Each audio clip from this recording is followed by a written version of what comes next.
Сайн байцгаана уу? Монголын үндэсний худалдан ажилтнуудын танхимаас бэлтгэн өргөж байгаа Entrepreneur podcast-ийн манай ээлжид дугаар эхлэхэд бэлэн боллоо. За өнөөдрийн манай ээлжид дугаарт маань Skytel компани мэдээлэл технологийн газрын захирал Өлзий өргөд оролцоод байна. Бидний урилгыг хүлээж авч одоо өнөөдрийн дугаарт маань оролцож байгаа танд талархлаа илэрхийлье. Баярлалаа өрсөн баярлалаа. За. Ер нь хоёлаа асуудлуудаа ярилцлага Skytel компанийнхаа түүхээс эхлэе гэж бодож байна. За Skytel компаниас Монголд одоо өөрийн телефоны операторууд маань орж ирээд баг эхнээсээ 30 гаруй жил болж байна. Тэгэхээр манай Skytel компани бас хэдэн онд байгуулагдав. Тэгээд өнөөдрийг хүртэл одоо түүхэн замналын талаар та товчхон танилцуулаач. За баярлалаа.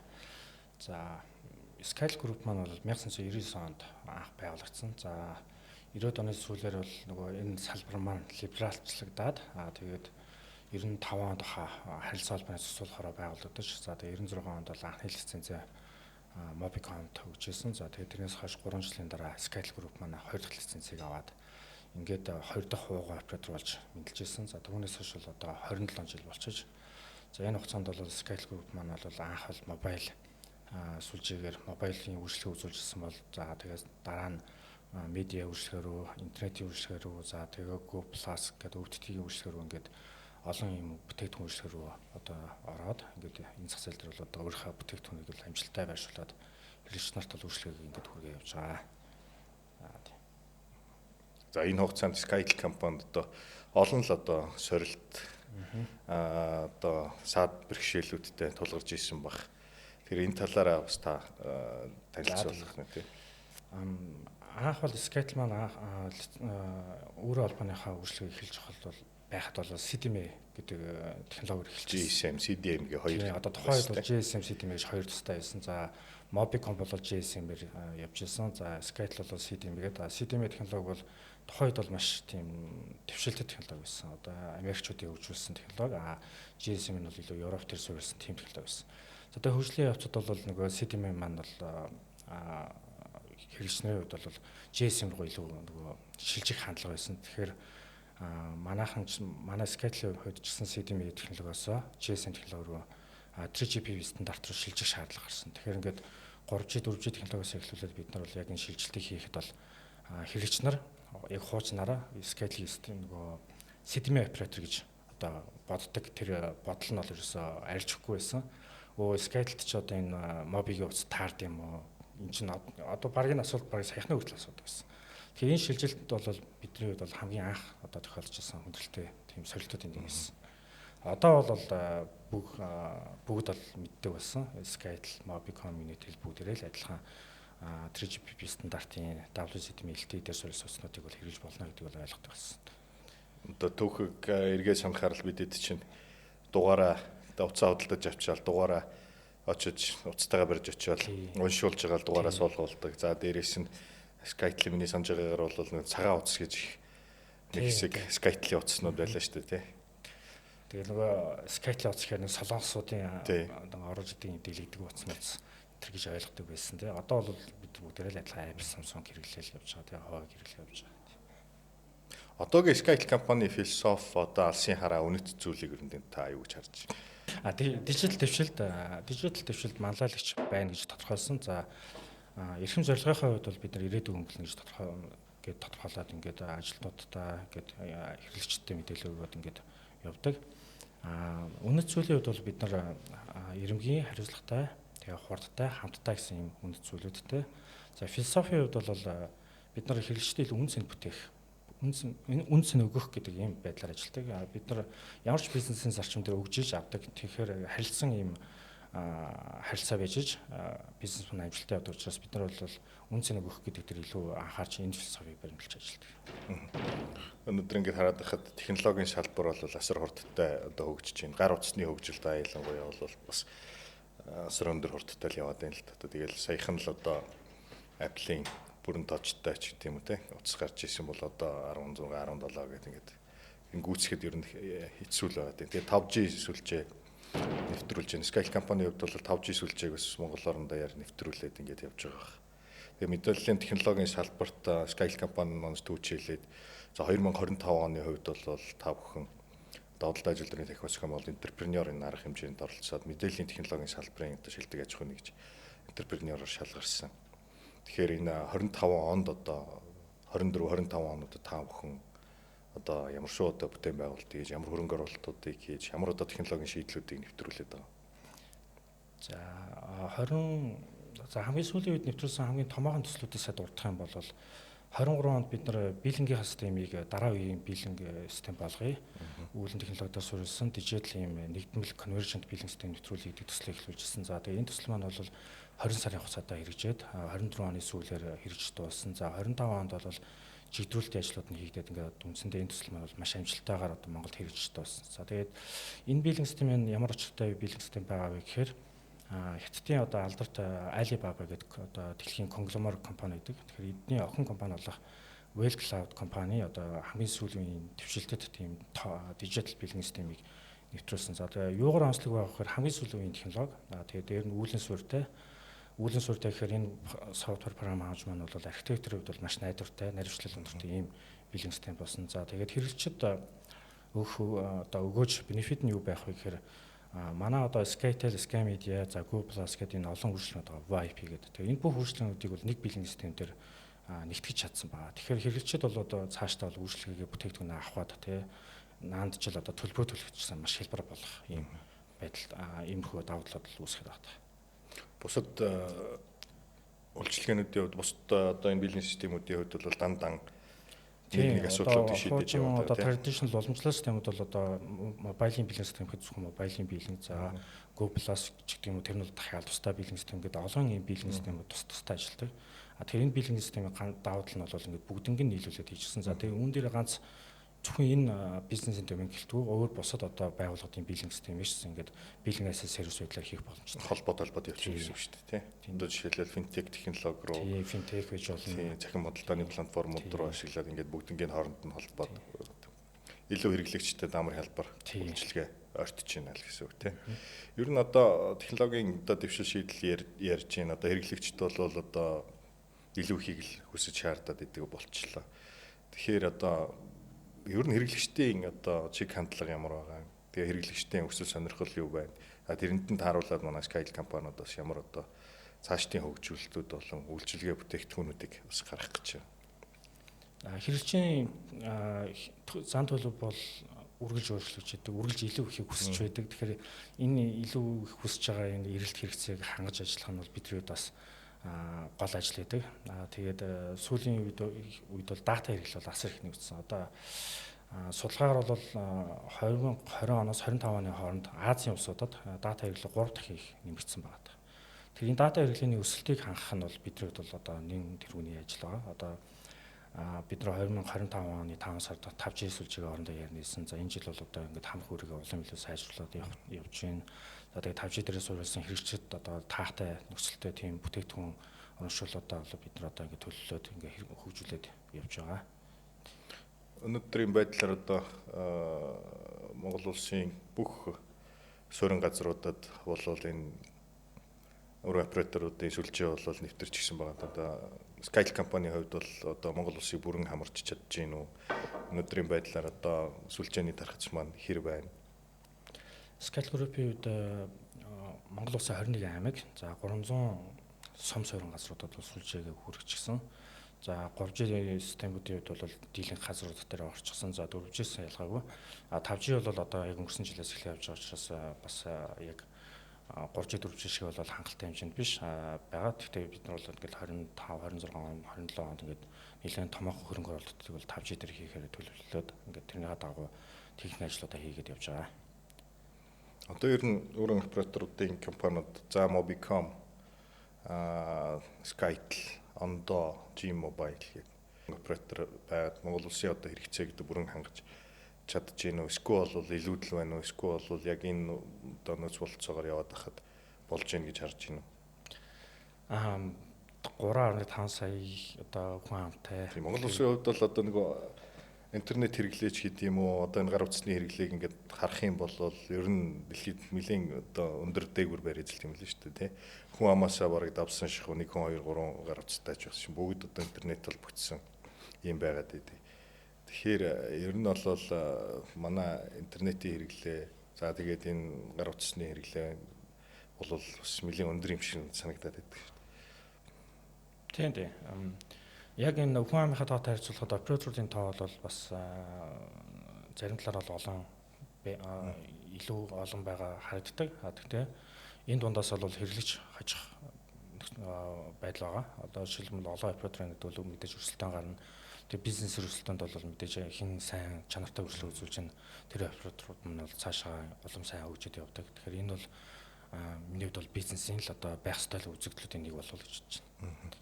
Одоо ер нь ингээд дүүрэн операторуудын хөгжлийг ингээд хараад үзэх юм бол цаашдаа бол илүү одоо юу гэдэг ихнээсээ эхлээд хуралсан үйлчилгээнүүд, байгууллага зориулсан үйлчилгээнүүдэд үйлчилгээнүүдээ ингээд тэлээд ингээд явж байгаа. Цаашдаа бас одоо энэ үр операторуудын хөгжил ер нь цаашдаа ямар шүү байх бол юу руу чиглэх бол одоо өөр операторын хэрэгжихэр хүн гэж бол одоо явлаа шүү дээ сүүлийн одоо 20 30 жил тийм ээ. Одоо бол зүйлс интернет руу орж байгаа. Зүйлс интернетийг бол бид нар сүүлийн баг 5 10 жил нэлээд ярьсан. Гэхдээ бас яг яаж хийх үү, яах вэ гэж янз бүрээр л үзсэн. Гэхдээ энэ бол цаг хугацааны л асуудал. Монголд ч гэсэн одоо зүйлс интернет IoT за тэгээд 5G технологи бол ялангуяа бас ингээд 3 dimension дээр ажилладаг. За 5G-ийн хамгийн одоо бас нэг онцлж байгаас нь бол одоо машин тийм ээ. Машин дээр бол одоо жишээлбэл 5G гэр өдөр одоо 5G-ээр холбогдсон одоо автомат удирдлагатай машин байдаг ч юм уу. Алсын зайны одоо сүржир буюу одоо мэсэлч гэдэг юм уу. За тэгээ үйлдвэрлэлтээр автоматжуулсан үйлдвэрлэлт гэдэг ч юм уу. Ингээд энэ 5G технологийн өөрийнх нь одоо давуу тал нь бол дандаа яг тийм үйлдвэрлэлт байгууллагууд уул уурхай тэгээ зүйлс интернет гэдэг энэ хэсгээр бол хамгийн их гол давуу талууд нь бол гарахаар байгаа. Тэгэхээр манай технологийн хөгжил бол ерөөсөө цаашаа бол хүн гэхээс гадна бас технологи руу одоо зүйлс буюу одоо интернет ч одоо ганцхан хүн хэрэглэхэ болчихсон бас одоо манай гэрт байгаа зурагт чиргэлж байна, хөргөгч чиргэлж байна. Тэгэхээр энэ бүгд маань бол манай хэрэглэж болоо явж байгаа. Тэгэхээр ерөөсөө цаашаа бол ингээд ганцхан хүнээр хязгаарлагдахгүй одоо робот гэдэг юм автомат удирдлагатай машин бүгд л одоо манай хэрэглэж болоод явна. Ажил төрийн салбарт бас онцгой дэвшилийн 5G нэвтрснээсээ гарч байгаа. Тэгэхээр бас тодорхой хэмжээнд Монгол улсын хувьд ч гэсэн бас энэ 5G-г үйлдвэрийн шатанд хэрэглэх. За тэгээд одоо бүр жижиг утгаараа чих юм бол одоо энэ айл өрхөд хүртэл одоо лагрынхаа башин хүртэл халаахтай тий. Улсын удирдлагаар мессеж хүчил халаачдаг боллоо. Интернетээрээ шууд сүлжээнд холбогдоод халаач чинь. Гэх мэтлэн гэрийн давуу талууд бол бидний энгийн амьдралаас ихсүүлээд аж үйлдвэрийн салбар руу бол төлхөө орж ирж байна л да. Энэ ч гэсэн бас одоо энэ хүний нөөцийн хомсдолтой байгаа энэ үед бас тодорхой шийдлүүдийг өгч цаг хугацаа алдахгүй алдаа дутагдал гарахгүй тий. Одоо ийм төргөн шуурхай байхын тал дээр бол энэ технологийн дэвшил юм да. Тэгээ удаан ажилтны танхимаас ер нь зохион байгуулалтын энтерпренеур одоо шагналыг хүртснээр одоо энэ номинац өрсөлдөөд явснаар ямар давуу талууд бий болж байна. За эхний ээлжинд бол одоо ямар ч байсан энэ олон жил энэ технологийн салбарт явсан одоо танай компани хамт олонч гэдэг юм уу энд бас нэг урам зориг болсон байх гэж бол бид бүхэн бас харж байгаа. Тэгэлгүй яг уу бид нар entrepreneur event дээр 12 сард оролцоод шагналаа гардаж авсан. За тэгээд тухайн үед бол манай захирлууд бол тэр манай нэг цомын маань харъя гэдэг. Тэгээ би бүр нэлээд хүлээлгэж аваад яг захирлуудын хурал дээр авч чад харуулж ирсэн. За тэгээд манай одоо ажилчнууд ч гэсэн маш их юм гоё эргээр их гоё хүлээж авсан. Тэгэхээр бидэрт бол маш том урам зориг болсон. Цаашдаас хэрэгжтэй өгж байгаа үйлчлэгээ чанартай болгох, илүү сайн болгох гэсэн энэ урам зориг бол маш ихээр өгсөн. За ер нь бол сүүлийн үед дандаа нэг дата дээр суурилсан анализууд хийж байна. За тэгээ big data гэсэн одоо ойлголтууд байна. Big data-н дээрээс одоо ямар хөтлөлт дээр яаж ажиллах вэ гэдэг юм. За сүүлийн үед бол энэ нэг хиймэл оюухан ингээд яригадаад эхэллээ. Тэгэхээр энэ одоо манай өөр операторуудын танаа одоо Skytel компанийн хувьд жишээлбэл ямар боломжуудыг бий болгож байна. Энэ чиглэлээр та бүхэн бас ямар одоо үйл ажиллагаануудыг хийж хэрэгжүүлж байна. За хиймэл оюуны одоо хамгийн том давуу тал нь бол ялцчихва бас нэг давуу тал нь автоматжуулалт байгаа. За тэгээд өөр холбооны операторууд бол буюу хиймэл оюуныг бол яг технологийн чиглэлээр бол сүлжээний автоматизац буюу оновчлол хийх тал дээр илүү их ашиглаж байгаа. За үйл ажиллагааны чиглэлээр бол одоо олон дахин давтагддаг ажлуудыг бол одоо хиймэл оюуны агент ашиглаад автоматжуулах иймэрхүү чиглэлээр ажиллаж байгаа. Манай компани ч гэсэн мөн яг ялгаагүй одоо олон давтагддаг процессуудыг хиймэл оюун ашиглан автоматжуулах тийм. Тэгэхээр хүний бүтээмжийг нэмэгдүүлэх чиглэлээр бол илүү анхаарал ажиллаад явж байгаа. За хиймэл big data дээр бас яг сайн талууд байгаа, бас сөрөг тал бас байна. Сөрөг тал ч яг бизнес нөлөөлж байгаа нөлөөлөл бас байгаа даа. Тэгэхээр хиймэл оюуны дэд бүтц байгууллагад бол RAM-ны хомсдол нэлээд өссөн. Тэгэхээр RAM-ны хомсдол дээр бол бидний хувьд бол одоо нөгөө хэрэглэдэг сервер, за тэгээ хэрэглэгчийн одоо Android TV box ч гэдэг юм эдний маань нөгөө үнэ маань бол ингээд өсөө явчих өртөг маань. Тэгээ энэ маань бас бид нар жоохон бизнес хувьд бол жоохон хүндрэлтэй байл үүсгэж байгаа. Босод талаараа бол мэдээж бүтээнж нэмж байгаа. Бүтээнж нэмнэ гэдэг бол яалтчих байхгүй бизнесийн бол хамгийн чухал одоо хүчин зүйл болчихж байгаа. Мэдээлэл технологийн энэ салбар өргөн операторуудын одоо өмнө одоо яг тулгамдж байгаа хамгийн том асуудал нь юу вэ гэж та харж байна? Хамгийн том сорилт бол хүний нөөцийн хомсдол. Тэгээд хүний нөөцийн хомсдол ер нь бол голдоо яг л одоо хүний нөөцийн хомсдол таалантууд тэгээд Монгол улсад бол ялангуяа яг одоо хүний нөөцийн хомсдол маш их байгаа. Хүний нөөцтэй холбоотой асуудлууд ер нь Монгол улсын хэмжээнд л тийм ганц Монгол улс ч гэлтгүй. Ер нь дэлхийд даяараа энэ таалант ур чадвар энэ нөгөө хүндрэлтэй байдлыг бол хиймэл оюун ашиглан шийдвэрлэх боломжтой тийм ээ. Зарим ажлын бэрүүдийг бол орлуулах хэмжээнд ч бас ашиглах боломжтой байгаа. Тэгэхээр энэ талаар бол илүү ажиллах ёстой л харагдаад байна. Ер нь худалдаа ажилтнуудын танхимаас бас хийдэг судалгаанууд бий л дээ. Бизнесийн орчны судалгаа, хүн сурталчилгын судалгаа, бизнес итгэлийн индексийн судалгаа ч гэдэг. Тэгээ яг энэ цаг үед бол манай бизнес итгэлийн индексийн судалгаа бас гараад гарч ийн. Тэгээд энэ дээр бас нэг хүний нөөцийн асуудал бас яригдчихжээ. Тэгэхээр нэг аж ахуйн нэгжүүдэд маань ур чадвартай ажиллах хүчний хомсдол одоо олдож тааруу байна. За тэгээд энийг одоо хэрхэн яаж нөхөх үү гэдэг бол компани болгоны өмнө тулгамдж байгаа асуудлууд болоод байна л да. Тэгээ нэг давтвар нийгмийн даатгалын шимтгэлийн асуудлууд бол бас нэлийн одоо нөгөө орон тоогоо нэмэх гэдэг ч юм уу тий. Хүний нөөцөө нэмэх гэхээр ингээд нөгөө тэр дарамт бол нэлийн их байгаа харагддаг тий. За зарим тохиолдолд төр өөрөө бас нөгөө бизнес төр өрсөлдөгч болж орж ирэх тохиолдлууд байна. За тэгээд иймэрхүү асуудлууд бол байна. Тэгэхээр нөгөө бизнес эрхлэхэд Монголд бол хамгийн хэцүү юм гэхээр төрийн өөрийнх нь одоо оролцоо бол нь аль болох бага байх хэвээр. Тэгээд эрхцэн хувьд бол зохицуултаа айгу таатай байвал бол нь бол ингээд бизнес л одоо улс их орныг маань цааш нь авч хөгжүүлэх ёстой юм байна. Энэ технологийн салбарт одоо сүүлийн үед бол маш олон залуучууд өч төрөн орж ирж байна тий. Тэгэхээр энэ одоо технологийн салбарт ажиллаж байгаа энэ шинээр орж ирж байгаа энэ аж ахуйн нэгжүүд одоо залуучуудтай хандаад одоо энэ технологийн салбарын холболт амжилт нь юу байгаа? Юуг анхаарах ёстой юм? Цаашдаа яаж одоо хөгжих ёстой? Юун дээр илүү төлөвлөгөө анхаарах юм? Тийм үү? Энэ талын зөвлөгөөг бас одоо шинээр ч юм уу одоо дөнгөж боожж явж байгаа энэ технологийн салбар руу орж байгаа залуучууд хандж хэлж одоо сануулгах ч үт юм уу ийм зүйлүүд байвал. За миний хувьд бол ингэж л хэлэхээр байна. Технологи бол маш хурдан хөгжиж байна. Одоо 10 жилийн өмнө 20 жилийн өмнө бол технологи бол 5-10 жилдээ л нэг удаа шинжлэхдэг байсан. Одоо бол өдөр хоногор цагаар шинжлэж байгаа учраас залуучууд маань бол тасралтгүй суралцдаг байх шаардлагатай байна. Гэхдээ суралцсан нэг зүйлийг сураад орох юм биш. Дараа дараагийнхаа зүйлийг сураад явдаг. Иймэрхүү байдлаар суралцаад суралцах гэдэг юм уу да тийм ээ. Иймэрхүү байдлаар явахгүй бол технологи бол үнэхээр юм одоо маш хурдтай орж байгаа. За хоёрт нь юм бол шинэ технологийн гийг хэрэглээс сурах гэхээс илүүтэй асуудлыг олж харж сурах хэрэгтэй. Ер нь бизнес бол хаана гэдэг вөхөр асуудал байгаа газар л бизнес гарч иж чадна. Тэгэхээр асуудлыг хэрхэн шийдэх вэ? Заавал ч сүүлийн үеийн технологи, сүүлийн үеийн үнэтэй хөрөнгө оруулалтаар шийдэх албагүй байж болно.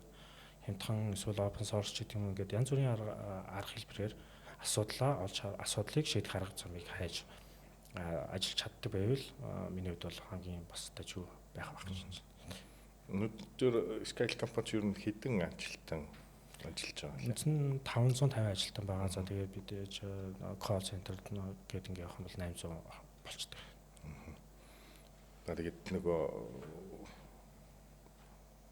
улс орон даяар гэсэн үг шүү дээ, 500 800. Тэгэхээр за 500 800-аад одоо ажилтан албаа агчид. За тэр ажилтнуудын сургалт өгжил гэдэг олон асуудлуудыг шийдэл явж. Хүний нөөцийн бодлогын хувьд ер нь Skype компани ямар бодлого баримталж ажиллаж юм? Яаж одоо хэрхэн одоо саяны одоо хомсдсон байгаа ажиллах хүчийг одоо компанид олж явах. За тэгээд доктор сургалтад ажиллах чиглэл дээр та бүхэн манай харж ажиллаж Хүний нөөцийн хувьд бол одоо компани маань 3 зүйлээс тогтож байгаа гэж бид нар ойлгодог. Тэр хүн, тэгээ санхүү, технологи. Бидний хувьд бол хамгийн гол чухал гэж үздэг хүчин зүйл нь бол хүн, тэгээ технологи.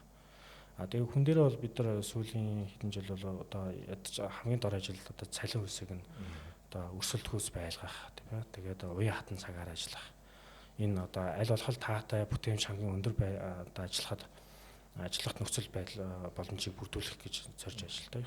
Тэгээд альва таск одоо ажлуудыг бол бид нар өгөхдөө аль болох зорилго чиглэлийг нь ойлгуулж, тийм ээ, тухайн ажлын одоо цаана юу болж байгааг ойлгуулж өгч ажилладаг. Тэгээд сургаж хэлбэлт төр бол мэдээж байнгын бид нар дотоод сургалт болоод гадаад сургалт төрөл хөрөнгө оруулалт юм зардлууд гаргаад ажилтдаг. Ер нь та мэдээлэл технологийн газрын захирал болоод ер нь хэдэн жил болж байна? 2025 оны 1 сард яг газрын захирлаа тамирчсанаа тэрнээс өмнө бол 8 жил яг мэдээлэл технологийн албаны захирал гэж явжсэн. Тэгээ манай алба маань бол 25 оны 1 сард газар болж өргөжсөн. Энэ нь ямар учиртай вэ гэхээр Skytel компани бол одоо телеком компани гэдэг статустай явж ирсэн. За цаашдаа одоо ингээд 2030 он хүртэлх зорилго стратеги харахаар бид нар бол одоо технологийн компани болох хэрэгтэй байна. Тэгэхээр технологийн компани болоход мэдээллийн технологи хамгийн чухал юм. Тэр мэдээллийн технологи чухал учраас одоо энэ дээр анхаарч ажиллая. Одоо хүн хүчээ нэмэгдүүлье. Нөөц боломжоо бүтээмжээ сайжруулах гэдэг үгнээс бид нар бол ингээд газар болгож өргөжүүлсэн байна. Таны хувьд одоо бас нэлийн олон жилийн хугацаанд удирдах албан тушаал хийж байгаа юм байна. Тэгэхээр ер нь танай газарт нэг хичнээн одоо хүн харьяалагдаж байна. Тэгээд ер нь технологийн салбарт технологийн ийм суурьтай залуучуудыг өдөртөн чиглүүлэхэд одоо ямар онцлогуд байгаад байдгийг. Одоо манай газрын хувьд бол 60 орчим инженер хөгжүүлэгч нар ажиллаж байна. Тэгээд технологийн салбарын инженеруудыг, мэргэжлүүдийг одоо удирдах ажиллана гэдэг бол бас их хэцүү. Яг тэгэхээр яг энэ чиглэлээр ажилладаг хүмүүс бол их татгшаага хүмүүс байдаг, ярьж өгөхгүй, нээгдэж өгөхгүй байдаг асуудлууд байдаг. Тэгэхээр миний хувьд бол аль болох нөгөө би дарга гэхээс илүүтэй хамт олонний нэг хэсэг шүү. Одоо ингээд нээлттэй байх тэр боломжийг нь бол үргэлж нээлттэй ингэж ярилцаж одоо альва асуудал дээр нь бол үргэлж хамтдаа ярилцдаг. За тэгээд дээр нь шинэ санаачил гаргах юм бол дандаа дэмжих байдлаас нь тушаад үзье, харъя гэдэг ийм хандлагаар хандж л одоо удирдах ажилладаг та. Юу таны хувьд энэ амжилт гэдгийг юугаар үнэлдэг вэ? Амжилт гэхээр ихэнх нийтлэг ойлголт нь бол ямар нэг юмд хүрсэн одоо жишээл уулчин бол уулын яриад гараа зогсохыг амжилт гэж баг хэлдэг байж магадгүй. Миний хувьд бол амжилт бол үр дүн биш, явц гэж хардаг. Магадгүй ихний том даваагаа давсны дараа дараагийн давааг давах гад явж байгаа тэр зүйл явцыг бол би амжилт нийл өсрөө тэмүүлэлтэй тийм. 26 онд та бүхэн маань юу руу бас чиглэж ажиллаж байна. Тэгээд 26 онд энэ онд за ойрын хугацаанд одоо ямар шинэ бүтээгдэхүүн үйлчлэгийг бас хэрэглэгчтэй хүргэхээр зорж ажиллаж байгаа вэ? За 2026 онд бид нар 5G сүлжээг бол маш их хөрөнгө оруулалт хийгээд нэлийн одоо улс орон даяар байгаа сүлжээгээ нэлийн өрсөлдөхүйс хэмжээнд хүргэхээр зорж ажиллаж байна. За хоёрт нь хэм бол манай Go Plus гэдэг хэрэглэгчдэд нэлийн таалагддаг үйлчлэг байгаа. Энийгээ бид нар бас дараагийн технологийн түвшинд нь хүргэхээр төслөө эхлүүлээд бас явж байгаа. Тэгэхээр энэ ондоо багтаад бид нар хэрэглэгчдэд бас цоо шин Go Plus-ийн одоо үйлчлэг хүргэхэд бэлэн болох. За Skytel компани хувьд бол зөвхөн энэ онд мэдээлэл технологийн салбарын шилдэг аж ахуйн нэгжээр шалгараагүй 2024, 2025 онуудад бас бодлоо ажилтны танхим маш их байгууллагын энтерпренеур арга хэмжээнд шилдэг аж ахуйн нэгжүүдээр шалгарч ирсэн. За сайн засаглалыг хэрэгжүүлэгч энтерпренеуроор шалгарч ирсэн ийм төвхтэй компани. Тэгээд өнөөдрийн урилгыг бас хүлээж авч манай энтерпренеур подкастад оролцсон танд баярлалаа. Тэгээд явны түрүүнд бас Skytel компани одоо хамт олонд за энэ хүү шагналыг хүртсэнд нь баяр хүргэе. Тэгээд мэдээлэл технологийн салбарт бас манлайлагчдын нэг байж тэгээ олон зүйлийг шийдсэн ийм үр дүнгууд байлаа гэж харж байна. Тэгээд 26 онд бас таны хэлсэнчлэн цоо шинэ одоо технологийн шийдлүүдээр бас хэрэглэгчдтэй бас бэлэг барих юм байна. Тэгээд та бүхний ажилд амжилт хүсье. Тэгээд танхимтайгаа хамт байдаг та бүхэнд баярлалаа. За баярлалаа.